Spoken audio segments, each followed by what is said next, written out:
ka-sweet life, for today's video ay samahan nyo kami sa sumot kai-kai ni Akari dito sa kanyang eskwelahan kung saan ay 60 years na nila itong ginaganap pero na nagka-corona ay 4 years nilang na-stop ito. At kaya naman napakasaya namin dahil last year at ngayon ay naranasan ni Akari ang mag-sumo. Nung una ayaw niya talaga guys kasi nga sumo, diba? Pag narinig natin yung salitang sumo, ang ibig sabihin tulakan ng mga majujuba na nakabahag. Pero dahil mga babae sila ay hindi naman ganun ang ipasusuot sa kanila. At ganito ang natural na kasuotan ng mga nagsusumo dito. At alam nyo ba dito sa Japan ay napakalaki ng sweldo ng mga nagsusumo, kaya marami naman ang pumapasok sa ganitong klaseng sports. Yun nga lang, kailangan ay marami ka talagang kumain para tumaas ang iyong timbang dahil isa yan sa requirements para ikaw ay maging sumo wrestler. At alam nyo ba na hindi lahat ng eskwelahan ay may ganitong klaseng event, kaya naman nakakatuwa tong eskwelahan nila na to kasi kung bakit ay bukod sa naaaral nila ay na-experience din nila yung mga ganitong klaseng masasayang sports nila dito sa Japan na pinapahalagahan nila. At alam nyo ba, ang mga kabataan dito ay mas binubusog sa sports pampalakas ang katawan kesa sa patalinuhan at patagisan. Kaya naman hindi uso dito ang salitang matatalino o yung section 1, row 1 o yung mga cum laude or honor. Wala niyan dito sa Japan dahil ang itinuturo nila dito ay pagkakaisa at pagtutulungan, ganun din ang pag-cheer ng kapwa. Sa mga magtatanong, ano naman ang kinalaman niya sa pagsusumo? Kasi nga, dahil nga sa pagsusumo na to guys, ay mas nade-develop yung kanilang confidence at pagkahilig sa sports. At alam nyo ba si Akari, nung unang-una talaga ay ayaw niya to, kaya naman nung bago siya pumasok ay sabi niya ayaw ko talaga kasi nahihiya ako. Pero alam mo ba ang sabi ko sa kanya, i-enjoy mo lang na kahit matalo ka, ang importante ay nagkaroon ka ng experience at umoide or yung alaala mo, pagtanda mo, pag pinanood mo yan ay napakasayang panoorin kasi meron kang video na nagsusumo ka. Dahil nga kako, hindi lahat ng bata ay nai-experience to. At alam nyo ba sa pagsusumo na to, napakadami nilang rules. Dun sa loob ng ring ay kinakailangan mailabas mo ang iyong koponan at hindi pwedeng sumayad ang kanilang paa kung saan ay may puting buhangin sa labas ng ring na yan ang magiging palatandaan kung natapakan nila at kung sino yung unang nakatapak, yun ang unang maa-out. Ganun din, bawal sumayad ang kanilang tuhod o yung kanilang katawan sa lupa dahil yun ang palatandaan na kung sino yung unang sumayad ay yun ang talo. At dito naman ay sisimulan nila mula sa grade 1 hanggang grade 6 at hindi yan pwedeng piliin kung sino ang gusto mong kalaban, kundi base yan kung sino yung kahit mo at ka-level mo. Actually, nung last year ay natalo si Akari at umiyak, kaya naman ang ginawa ko kaninang umaga ay tinrain ko na muna si Akari at sinabihan ko kung ano yung technique na dapat niyang gawin para hindi na siya ulit matalo. Actually, kaya ayaw niya na itong gawin kasi nga sa practice pa lang nila ay palagi na siyang talo, kaya nag-worry siya at nahihiya siya na ipakita sa amin dahil nga medyo malaki yung kalaban niya na sinasabi niya palagi sa atin. Kaya naman nung si Akari na ay tinrain ko siya na sinabi ko ay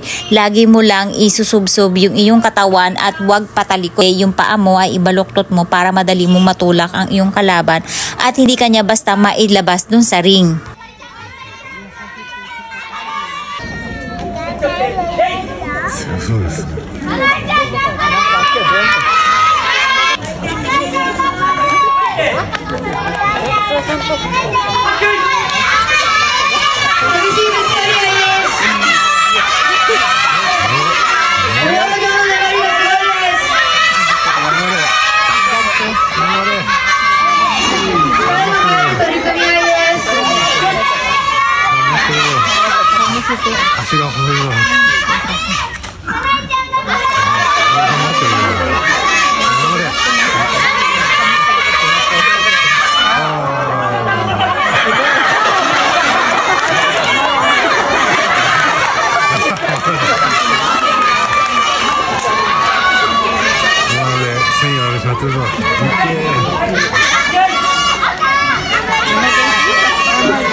でもいい勝負だったよ。頑張った。ナイス。た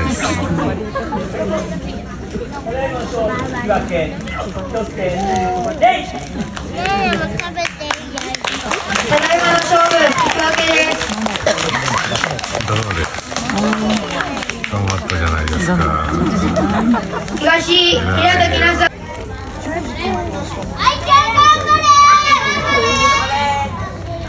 愛ちゃんが強いよね。あっきょい。私にあかりちゃん。Kaya tingnan. Bari. Bari. Bari.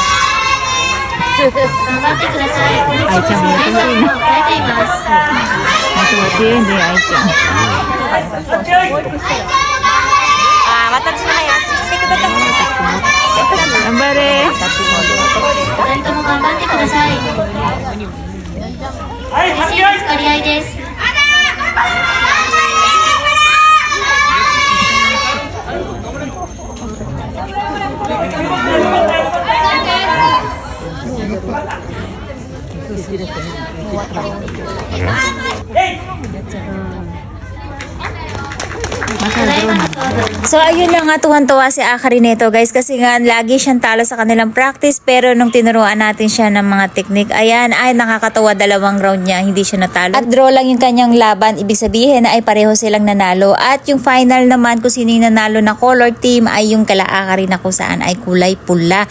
At ito naman yung kanilang principal kung saan ay nagbibigay na ng mga award dun sa mga naggambaro. At alam nyo ba, napakabait ng mga principal dito, hindi parang may-ari ng mga SM. Ang mga principal dito guys ay down to earth, at talaga naman nagpapasalamat sila sa mga magulang, sa mga kabataan, at pinapaalalahanan sila na mas malakas ang kanilang pangangatawan, lalo na sa darating na sports festival, at lagi nilang iisipin na maging sports at palaging mag-enjoy kasama ang mga kaibigan. Ganyan ang mga principal dito at teachers guys, napaka-humble nila, at makakausap mo talaga sila, hindi na katulad natin sa Pilipinas na makikita mo lang ang mga teachers at mga principal tuwing graduation. At ang mas nakakatuwa, kapag nakausap mo ang mga principal at teacher dito, hindi mo mararamdaman kung anong status ang meron sila, at ipaparamdam pa nila sa'yo na parang pangalawa silang magulang ng anak mo, kung saan ay concern na concern sila, at lagi nilang pinupuri ang mga anak namin, dahil nga para mas magsipag daw sa pag-aaral, at mas masarap nga daw maging bata kung ang mga nakapaligid daw sa kanila nakakatanda ay mas naniniwala sa kanila at mayroong pumupuri sa kanila. At after naman kaming mga magulang, ang gagawin naman namin ay magtulong-tulong para tiklopin yung mga pinagamitan namin na tolda, kung saan ay kami na rin ang nagdadala dun sa may bodega.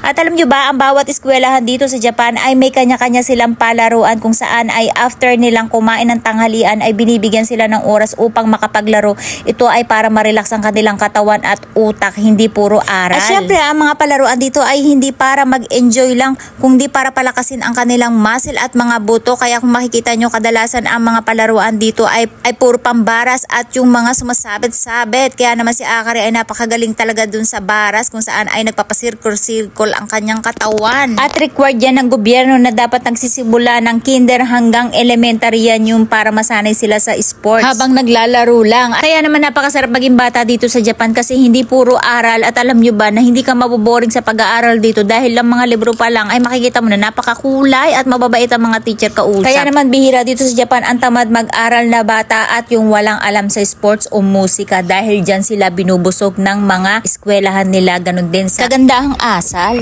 Ganbarimashita! Sugoi! Umedeto! Jozu. Naman at abangan nyo naman yung mga susunod natin video, kung saan ay nanguha naman tayo ng Japanese plumberry, kung saan ay kasama natin si Papa na syempre laging supportive sa atin, at ganun din yung pangunguha natin ng shells tabing dagat. Sinuli talaga natin yung ating maghapon. That's it guys!